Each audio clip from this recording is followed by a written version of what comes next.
Алексей Навальный был убит в колонии 16 февраля 2024 года. С тех пор Центр досье пытается выяснить, что случилось с основателем ФБК. Досье раскрыл документы прикрытия самого высокопоставленного сотрудника ФСБ, причастного к покушению на оппозиционера. И мы нашли косвенное подтверждение, что Навальный был отравлен в колонии. Алексей был убит, а именно отравлен. Что мы точно знаем о попытках убить Алексея Навального? В 2020 году против него и его супруги использовали химическое оружие.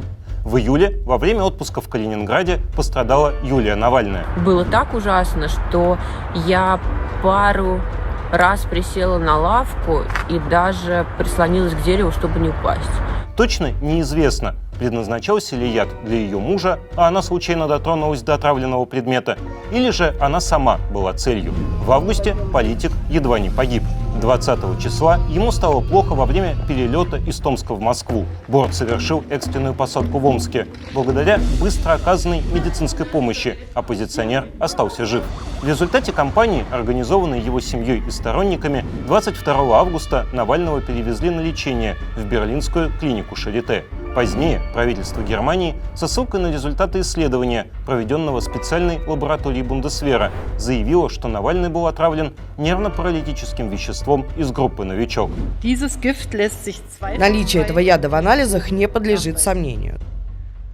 Таким образом, можно с уверенностью сказать, Алексей Навальный стал жертвой преступления. Его хотели заставить замолчать. Но, вероятно, первый раз яд использовали еще в начале 2017 года, когда оппозиционер участвовал в повторном рассмотрении уголовного дела Кировлеса. Заседания начались 5 декабря 2016 года, и в то время за Навальным следил оперативник ФСБ Сергей Филиппов.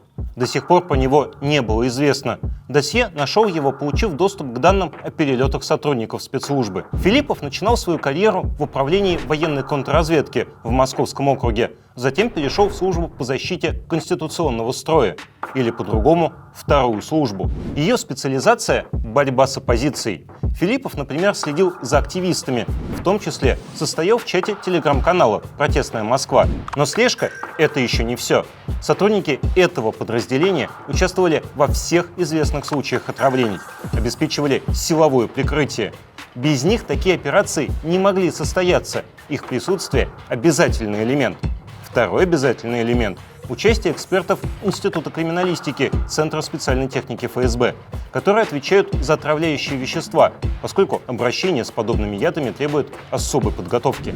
Стоило Навальному объявить, что он будет бороться за пост президента страны на выборах 2018 года, как к Филиппову присоединился полноценный отряд отравителей из 6 человек. Все они станут хорошо известны через несколько лет, некоторые даже всемирно известны. В Кирове в начале 2017 года были медик Алексей Александров и химик Константин Кудрявцев. Они участвовали в отравлении Навального в 2020 году. Сотрудники второй службы Алексей Кривощеков и Валерий Сухарев тоже помогали в покушении на основателя ФБК в Томске. Их коллеги Александр Самофал и Роман Мезенцев. Они впоследствии были задействованы в 2 покушениях на Владимира Карамурзу. Итого за Навальным в то время следили 7 человек. Для сравнения, в 2020 году в покушении участвовали только 3 сотрудника. Остальные постоянно были на связи по телефону, а еще 2 потом приехали заметать следы. Была ли это просто слежка? Скорее всего, нет. Оправившись после «Новичка», Навальный в декабре 2020 года позвонил химику Кудрявцеву и, представившись сотрудником аппарата Совета Безопасности, начал расспрашивать его. Кудрявцев, застигнутый врасплох ранним утром, почти 50 минут подробно рассказывал про свою работу. Отвечая на вопрос, сколько всего операций было против Навального, Кудрявцев вспомнил, хоть и без деталей, свою поездку в Киров. По этому вопросу я не помню, сколько. Я вот помню, что я в Кирове, и все, а больше я не помню даже. Зачем же Кудрявцев, специалист по ликвидации следов химического оружия, и Александров, который, видимо, умеет применять «Новичок», ездили в Киров? Когда Навальный вышел из комы в 2020 году, он вспомнил, что уже испытывал похожие ощущения. Пару лет назад, я не помню когда точно, я сел в самолет в Москве и полетел в одну из региональных поездок. Через час после взлета меня пробил холодный пот, и я почувствовал, что мне очень-очень плохо. Так плохо, что я сейчас умру. Поскольку я был весь мокрый, я с трудом дошел до туалета, там умылся холодной водой, посидел минут 15 и все прошло. Возможно, Навального отравили в Москве, и он должен был умереть в самолете по дороге в Киров. Отряд сотрудников ФСБ ждал его в аэропорту прибытия, чтобы заняться ликвидацией следов яда и проследить, чтобы никто ничего не заподозрил. Но дозу тогда рассчитали неправильно. Возможно, рейс был в другой город, и ухудшение самочувствия во время перелета и присутствие офицеров спецслужбы в Кирове напрямую не связаны. Но признание химика Кудрявцева и тот факт, что за Навальным во время повторного суда по Кировлесу следовали 7 человек, в том числе специалисты по отравлениям, не вызывают сомнения. В начале 2017 года против Навального впервые планировали использовать химическое оружие. После первой попытки отравления офицеры ФСБ продолжили следовать за Навальным. Пока СЫК не отказал ему в регистрации на президентских выборах, они ездили за ним по регионам, где политик проводил встречи с избирателями. Изучая данные о перелетах, досье обнаружил 4 ранее неизвестных паспорта, которые встречаются в сведениях о бронировании билетов, но больше не фигурируют ни в одной базе или утечке. Это документы прикрытия. Их попутчики – сотрудники ФСБ из числа отравителей, например, следившие за Навальным Владимир Паняев и Валерий Сухарев. 2 паспорта использовались только для одного путешествия. 20 января 2017 года, за 2 суток до того, как Навальный в очередной раз вылетел из Москвы в Киров, в поезд на Казанском вокзале в Москве сели 3 человека. Один из них – Николай Горохов, настоящее имя – Валерий Сухарев, старший офицер 2-й службы ФСБ. Его попутчики – люди с паспортами на имена Виталия Карпова и Александра Кожина. Документы поддельные. Обычно в таких бумагах указаны данные, которые никак не связаны с реальными людьми. Однако в этом случае правило было нарушено. Виталий Карпов с таким же отчеством и датой рождения действительно существует, но не имеет никакого отношения к спецслужбам. Он был осужден условно за кражу телефона, набрал микрокредитов, весь в долгах и работает консультантом в магазине. Утром 21 января поезд с сотрудниками ФСБ прибыл в Чебоксары. Утром 22 января все 3 сели на поезд в Москву, отходивший из Нижнего Новгорода. Из Чебоксар до Кирова примерно 6 часов на машине, из Кирова до Нижнего еще около 8 часов. В Кирове они могли провести 9 часов. Могли ли офицеры спецслужбы, как минимум один из которых впоследствии участвовал в слежке за Навальным и планировал его отравление, таким образом добираться до места проведения операции в Кирове? Или они были задействованы в другом мероприятии, которое, тем не менее, требовало использования поддельных удостоверений личности? Достоверно это неизвестно. Больше документы Карпова и Кожина никогда не применялись. Зато активно использовались другие 2 паспорта прикрытия на имя Петра Котова и Александра Артемова. Они следили за Навальным. Котов ездил за оппозиционером как минимум 7 раз. Досье попытался определить, кто скрывается за паспортами прикрытия. Исходные данные достаточно скудные. Фамилия, имя и отчество, дата рождения и номера внутренних российских паспортов, которые использовались только при покупке билетов на поезда и самолеты и не фигурируют в других утечках и базах данных. Единственный надежный способ раскрыть поддельную личность – это найти фотографию, которая использовалась при изготовлении документов. В досье удалось ознакомиться с тем, как выглядит карточка одного из паспортов прикрытия в базе МВД. Документы отсутствуют в системе, как если бы он никогда не выпускался. Вероятно, это означает, что сведения были удалены. Другой способ основан на поиске пересекающихся или, напротив, несовпадающих данных. Такая методика позволяет предположить, что Петр Котов – это высокопоставленный офицер ФСБ Станислав Макшаков. Котов родился 25 февраля 1966-го, Макшаков – ровно через месяц, 25 марта того же года. Их поездки не совпадают. Когда Котов куда-то едет, Макшаков не путешествует. И наоборот. Макшаков работал в Институте органического синтеза в закрытом городе Шихана-1, где проводились работы по созданию боевых отравляющих веществ. Был ключевым членом команды отравителей, занимал пост заместителя начальника Института криминалистики ФСБ, координировал действия остальных сотрудников во время покушения на Навального. Это Макшаков скажет более подробно. Я всей информацией не обладаю. Это Макшаков скажет точно. Нет, к сожалению, не помню. А ездил? Это Макшаков скажет. В 1925 году возглавил Институт ФСБ. До сих пор считалось, что самый высокопоставленный сотрудник спецслужбы, напрямую участвовавший в операциях против Навального, Это директор Центра специальной техники Владимир Богданов, приезжавший в Калининград в июле 2020 года. Но он руководил всем по телефону. Находка досье позволяет утверждать, что старшим по званию, отвечавшим за подготовку покушений на месте, был именно Макшаков. И дело Навального для него буквально семейное.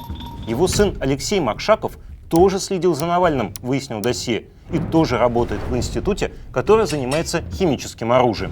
Ту же методику досье использовал и с остальными документами. Виталий Юрьевич Карпов родился 6 июня 1984-го. Оставляем имя, отчество и год рождения. И вот перед нами появляется настоящий человек.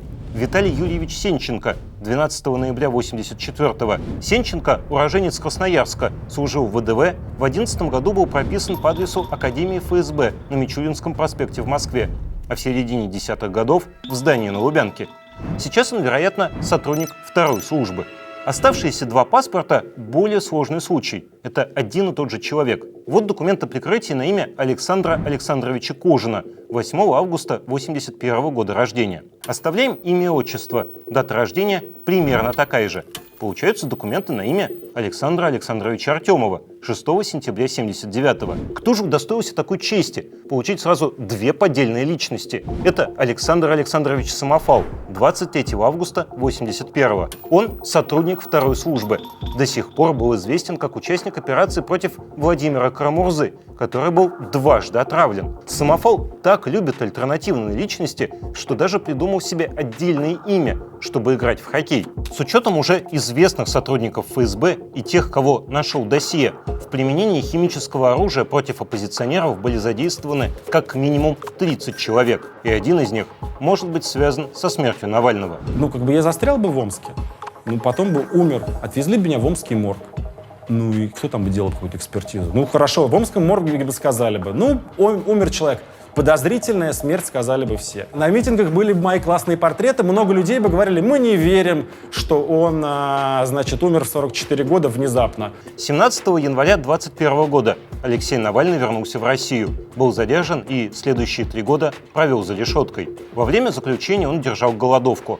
246 раз привлекался к дисциплинарной ответственности. 27 раз администрация колонии помещали Навального в штрафной изолятор. Помещение размером 2,5 на 3 метра. Кровать, пристегивающаяся к стене, сдача матраса рано утром, письменные принадлежности на 1 час в день и яйцо на завтрак в субботу. Любой, у кого есть необходимый тюремный опыт, догадается, что мое нынешнее место – карцер, более известный под зловещей аббревиатурой ШИЗО. Традиционное место пыток, истязаний и убийств заключенных. Чаще всего это похоже на сырой холодный подвал, во многих случаях с водой на полу. Продолжительное пребывание здесь мучительно. Весной 23-го он заподозрил, что его пытаются вновь отравить, из-за чего он начал резко терять вес. Начинается беседа с того, что говорит, ты не подумай, я не параноик, хотя могут подумать, что я параноик, но мне кажется, что меня притравливают. И дальше он рассказывает, какие у него ощущения и так далее. В конце 23-го его перевели в исправительную колонию номер 3 особого режима в поселке Харп Ямало-Ненецкого округа. В 12:10 16 февраля 2024 года Алексей Навальный вышел на часовую прогулку, но, как следует из материалов Следственного комитета, вскоре почувствовал себя плохо. Его завели в помещение камерного типа, после чего политик лег на пол и пожаловался на резкую боль в области живота. У него началось рефлекторное извержение содержимого желудка, проявились судороги, и он потерял сознание. В 14:17 бригада скорой помощи констатировала смерть. Вероятно, эти симптомы говорят об отравлении. Прибывшие в колонию следователи и оперативники изъяли на экспертизу буквально все предметы, которых касался Навальный, в том числе его книги, снег из прогулочного двора и мусор, оставшийся после работы скорой помощи, а также медицинские изделия, использовавшиеся для реанимации. Трусы Навального поместили в отдельный пакет. В 2020 году именно на трусы было нанесено боевое отравляющее вещество. А затем следователь 6 раз переписывал постановление об отказе в возбуждении дела о смерти Навального, удалив в результате все симптомы. Итоговая причина смерти доверия не вызывает. Скрывали, изучали, но ничего не смогли найти. Тромба нет, признаков инфаркта и инсульта тоже. Вот и написали про аритмию, чтобы хоть что-то написать. Потому что, не умирают же люди просто так.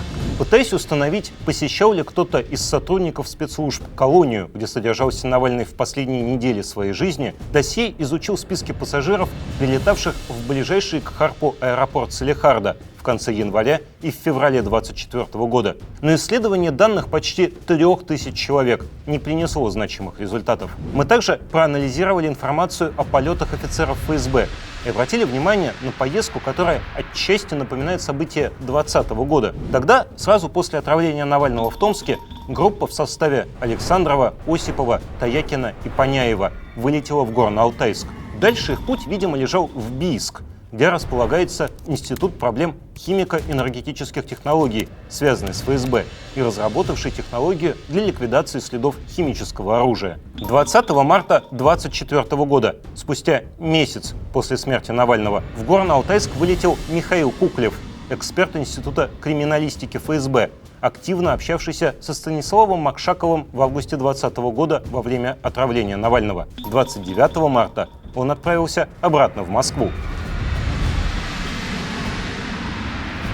Возможно, поездка была также связана с попыткой скрыть следы отравления Навального. Отравление, которое, по словам Юлии Навальной, подтвердили иностранные лаборатории. Еще в феврале 2024 года мы смогли получить и надежным способом переправить за границу образцы биологических материалов Алексея. Лаборатории, по крайней мере, 2 стран, независимо друг от друга, провели исследование этих образцов. Лаборатории 2 стран пришли к выводу: Алексей был убит. Теперь мы знаем, Навального пытались отравить с 2017 года. За операцию лично отвечал Станислав Макшаков. И он не просто координировал действия своих подчиненных по телефону, а сам следил за основателем ФБК, используя документы прикрытия. В этом году, уже после смерти политика, он получил повышение и стал директором Института криминалистики ФСБ, главного учреждения, ответственного за применение ядов против оппозиции. А коллега Макшакова через месяц после гибели Навального ездил в командировку, возможно, для устранения следов яда. Мы надеемся, что эти результаты работы досье приближают нас к тому дню, когда мы точно будем знать обстоятельства гибели основателя ФБК. Если вам что-то известно о его смерти, свяжитесь с нами.